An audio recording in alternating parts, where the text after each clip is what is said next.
साधु भाई धोखे मुक्ति मानी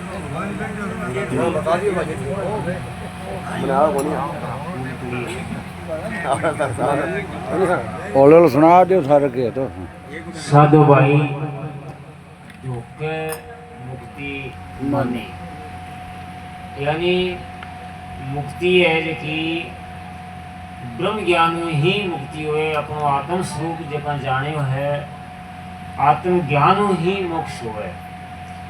तो इन अलावा जितनी भी मोक्ष मुक्तियां हैं वो धोखो है कि यहाँ सालों के स्वामी पे साहूजी जो कि करके 4 प्रकार की मुक्तियां बतावे है वो धोखो है। वो धोखो है जब तक वो पुण्य करेडो है या कोई साधना करेडी है या कोई राम राम करेडो है भी पुण्य के प्रताप वो जीव है जो को स्वर्ग में चले जाए।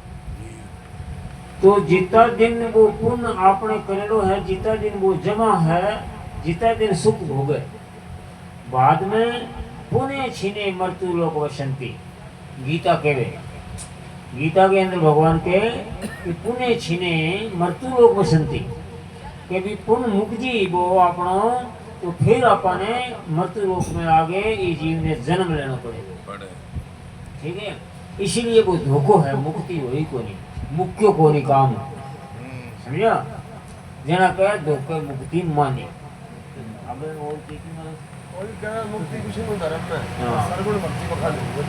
अब कई के मुक्ति विष्णु धर्म में जो या कथा वाचक या श्रवण करना कोई यह कथा है भागवत है वेणी पाठ पूजा श्रवण करके आप मोक्ष मान ले तो वो भी एक धोखो है। इन मुक्ति कौन है ये बतावे हाँ। अब शुभ अशुभ कर्म शुभ कर्म तो एक सोने की बेड़ी है और माड़ो कर्म है अशुभ कर्म वो लोग की बेड़ी है तो दोनों टकड़िया चाहे बा लोग ही है बा सोने की है तो हथकड़ी की हथकड़ी। तो इसीलिए कि शुभ कर्म और अशुभ कर्म माड़ो कर्म और अच्छो कर्म ये दोनों के इस जाल में वो जीव बंधे हुए है। शुभ कर्म करेगो तो स्वर्ग की प्राप्ति हो जाएगी।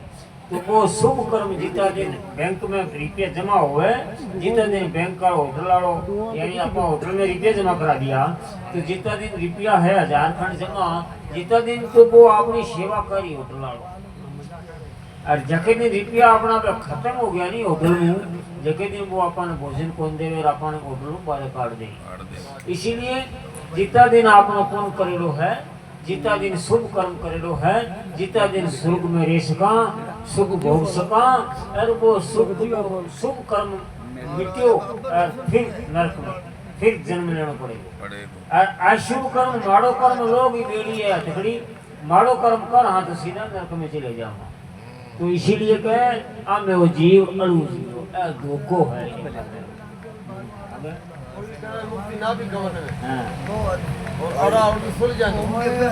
अब कई कहवे के भाई अड़ा उड़ कहवे आवते जावते सांस में कौन सम सांस है जकेरो अड़ा उड़ कहवे अड़ा और उर्द कहवे ऊपर ने अड़ा करे नीचे नीचू ऊपर गयो बिने उठ जगह ने अरार बिने ऊपर ने कहवे उर्द।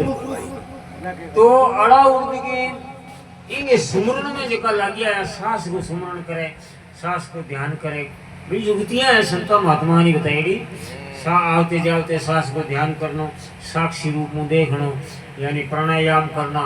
ठीक है सांस रोकना सांस रोक के ध्यान करना तृप्ति में ध्यान करना यानी जितनी क्रिया है इनमें के मोक्ष मुक्ति माने भाई मुक्ति यहाँ करे तो क्या को नहीं मिटे को नहीं आ करने के हुए आपनो अंत्यकरण की शुद्धि हो जाए अपने पापों को नाश हो जाए वो फायदो हो जाए अपनी रोगों की निवृत्ति हो जी।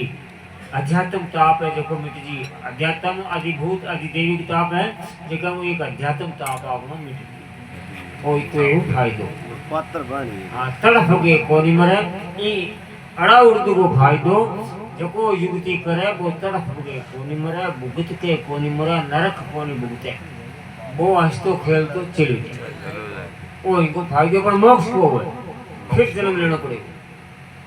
इसीलिए धोखो बजायो हुआ, असलियत नहीं है।